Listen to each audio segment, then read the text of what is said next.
ଗୋଟିଏ ବେଙ୍ଗ ଏବଂ ଗୋଟିଏ ମୂଷା।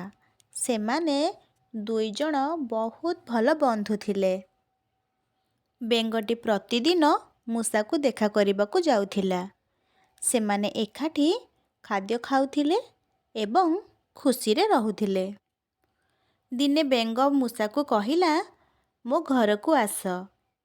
ମୂଷା କହିଲା, କିନ୍ତୁ ମୁଁ ତ ପହଁରି ପାରିବି ନାହିଁ। ବେଙ୍ଗ ହସିକରି କହିଲା, ଚିନ୍ତା କର ନାହିଁ। ତୁମେ ମୋ ପିଠିରେ ବସିପାରିବ ତ?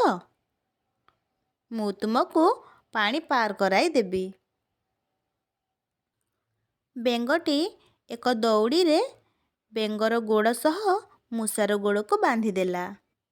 ମୂଷାଟି ଖୁସି ହୋଇ ବେଙ୍ଗର ପିଠି ଉପରେ ବସିଗଲା।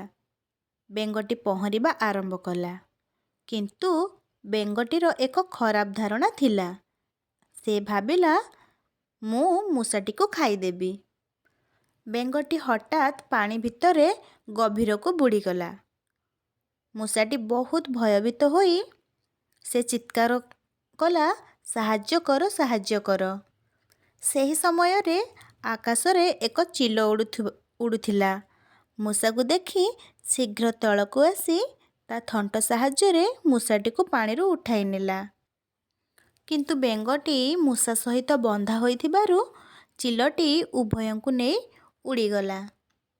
ବେଙ୍ଗଟି ଅନୁତାପ କରି କହିଲା ଯେ ତାର ଏହି ଖରାପ ଚିନ୍ତାଧାରା ପାଇଁ ସେ ତାର ବନ୍ଧୁକୁ ହରାଇବା ସହିତ ନିଜ ଜୀବନ ମଧ୍ୟ ହରାଇଲା।